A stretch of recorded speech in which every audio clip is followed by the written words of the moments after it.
નમસ્કાર દોસ્તો, સુપરફાસ્ટ તાજા સમાચારમાં તમારું સ્વાગત છે।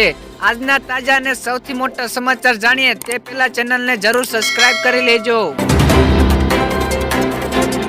આગળના દોસ્તો બીજા મહત્વપૂર્ણ સમાચાર। બજારમાં રત્નાગીરીની હાફૂસ કેરીનું આગમન થયું। રાજકોટમાં ફળોના રાજા કેરીનું આગમન બજારમાં થયું છે। તો રાજકોટમાં રત્નાગીરીની હાફૂસ કેરીનું વેચાણ શરૂ થઈ ગયું છે। ત્યારે ચાલુ વર્ષે કેરી રસિયાઓ માટે સારા સમાચાર કે ગયા વર્ષ કરતા 1 મહિના પહેલા બજારમાં હાફૂસ કેરી આવી ગઈ છે। તો કેરીના ભાવની વાત કરીએ તો 1 ડઝનના રૂપિયા 1200 થી લઈને 1500 રૂપિયા હોવાનું પણ સામે આવ્યું છે। તો દોસ્તો આગળના બીજા સૌથી મોટા સમાચાર। ગૃહમંત્રીએ સુરત ખાતે એસટી બસોને આપી લીલી ઝંડી। દાદાની સરકારમાં એસટીને વેગવંતી બનાવવા માટે સમયાંતરે નવી બસો ઉમેરવામાં આવી રહી છે।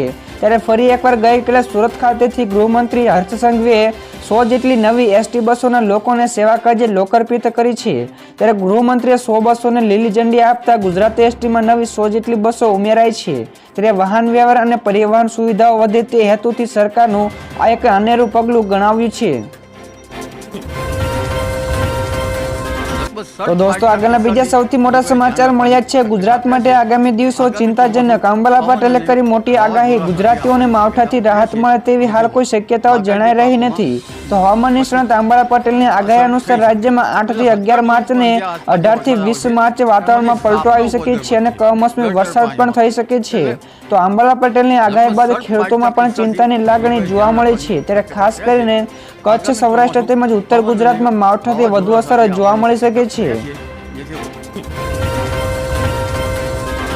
ત્યાર પછીના બીજા સૌથી અગત્યના સમાચાર। અકસ્માતોને રોકવા માટે હાઈવે ઉપર લાગશે રબર ટ્રીપ। રોડ ઉપર થતા અકસ્માતોને અટકાવવા માટે સરકાર નવા કિમીઓ અજમાવવા જઈ રહી છે। ત્યારે રાજ્યના હાઈવે ઉપર થતા અકસ્માતોને અટકાવવા હવે રોડ ઉપર લગાવાશે રબર ટ્રીપો। તો આ પ્રકારની રબર ટ્રીપો બેંગલુરુ અને મુંબઈ જેવા શહેરોના રોડ ઉપર જોવા મળે છે। ત્યારે ગુજરાત સરકાર હવે આ રબર ટ્રીપ સરખેજ અને ગાંધીનગર હાઈવે ઉપર લગાવવાની તૈયારીઓ કરી રહ્યું છે। ત્યાર પછી દોસ્તો બીજા સૌથી મોટા સમાચાર મળ્યા છે। દેશની પ્રથમ અંડર વોટર મેટ્રોને લીલી ઝંડી આપી। તો પીએમ મોદી દેશને પ્રથમ વખત અંડર વોટર મેટ્રોની મોટી ભેટ આપી છે। તેમણે કોલકાતામાં અંડર વોટર મેટ્રોને લીલી ઝંડી આપી હતી। તો આ વોટર ટનલ હુગલી નદીથી નીચે બનાવવામાં આવી છે। તો કોલકાતાથી હાવડાને જોડતી આ મેટ્રો દેશમાં એન્જિનિયરિંગનું પ્રથમ ઉદાહરણ બની છે। તો આજથી સામાન્ય લોકોને પણ આ મેટ્રોની મુસાફરીનો આનંદ માણી શકશે। ત્યારબાદ ઝડપથી દોસ્તો આગળના બીજા સૌથી મોટા સમાચાર। ઉનાળાની શરૂઆત પહેલા ઠંડુગાર બન્યું માઉન્ટ આબુ। પહાડી રાજ્યોમાં થયેલી હિમવર્ષાની અસર રાજસ્થાનના માઉન્ટ આબુમાં પણ જોવા મળી રહી છે।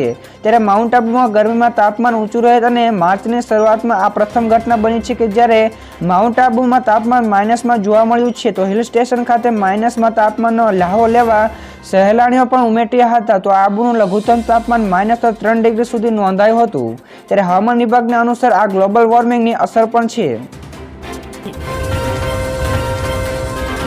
ત્યાર પછીના દોસ્તો બીજા સૌથી મોટા સમાચાર। વન નેશન વન ઇલેક્શન અંગે મોટું અપડેટ। દેશમાં વન નેશન વન ઇલેક્શન ઉપર ગત વર્ષથી ચાલી રહેલા પ્રયત્નો વધુ ઝડપી બનશે। તો લો કમિશનર આ મુદ્દે પોતાના રિપોર્ટ આગામી સપ્તાહે કેન્દ્ર સરકારને સોંપી શકે છે। તો આથી પણ મોટી વાત એ છે કે વર્ષ 2029થી જ્યારે ચૂંટણીઓ યોજાશે ત્યારે વન નેશન વન ઇલેક્શનના ફોર્મેટમાં યોજાઈ શકે છે। તો લો કમિશને તેના રિપોર્ટમાં દેશમાં લોકસભા, વિધાનસભા અને સ્થાનિક ચૂંટણીઓને એકસાથે યોજવાની પણ ભલામણ કરી શકે છે।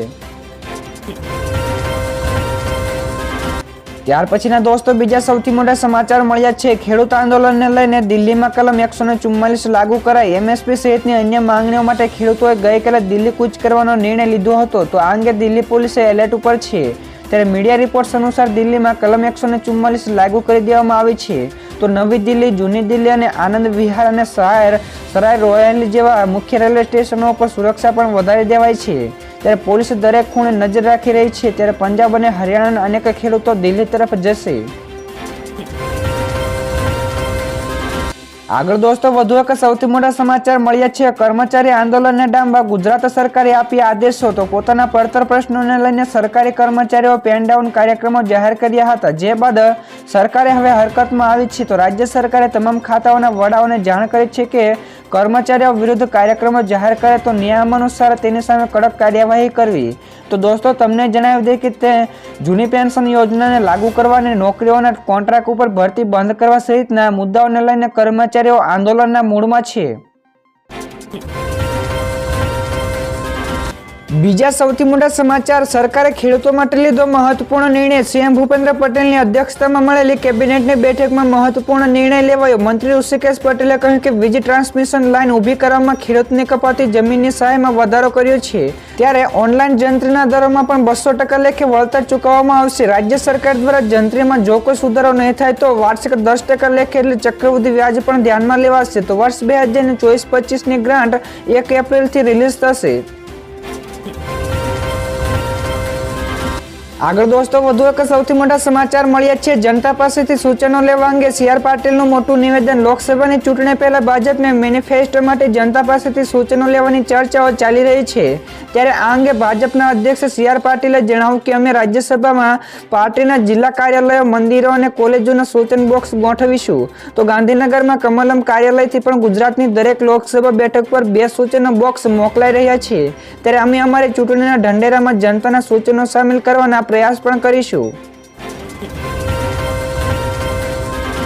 તો દોસ્તો આગળના બીજા સૌથી અગત્યના સમાચાર, શેરબજાર લાલ નિશાન સાથે બંધ રહ્યું। તો ગઈકાલે શેરબજારમાં લાલ નિશાન સાથે બંધ થયું હતું, ત્યારે બીએસઈ સેન્સેક્સમાં 204 પોઈન્ટના ઘટાડા સાથે 73,668 અંક ઉપર બંધ રહ્યો, જ્યારે એનએસસીના નિફ્ટીનો સૂચકાંકમાં 49 પોઈન્ટના ઘટાડા સાથે 22,356 અંકની આસપાસ બંધ રહ્યો હતો, જ્યારે બેંક નિફ્ટીમાં પણ ગઈકાલે 124 પોઈન્ટના સુધારા સાથે 47,581 અંક ઉપર બંધ રહ્યો હતો।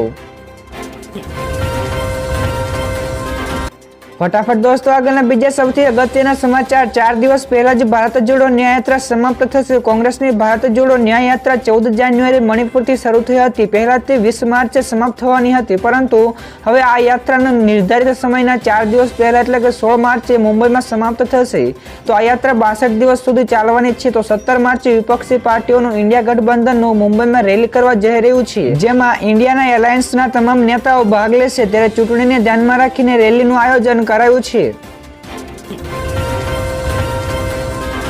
ત્યાર પછી બીજા સૌથી મહત્વપૂર્ણ સમાચાર, હિમવર્ષાને માવઠું થતા ખેડૂતોને ભારે નુકસાન। હવામાન વિભાગની આગાહીના માહોલ વચ્ચે દેશના અનેક રાજ્યોમાં વરસાદ વરસ્યો છે, ત્યારે જમ્મુ કાશ્મીરમાં પણ ભારે હિમવર્ષા થઈ રહી છે, ત્યારે યુપી અને બિહારમાં પણ ભારે પવન સાથે વરસાદ વરસ્યો, ત્યારે દેશના અનેક ભાગોમાં સ્નોફોલ અને માવઠાનો માર લોકોને સહન કરવો પડ્યો છે। જો કે હવામાન વિભાગની આગાહી મુજબ 7 માર્ચ સુધી ઉત્તર ભારતમાં વરસાદી માહોલ જોવા મળશે, ત્યારે ગુજરાતના હવામાન વિભાગની પણ આગાહી મુજબ માર્ચ મહિનામાં લોકો ગરમીથી શેકાવવું પડશે।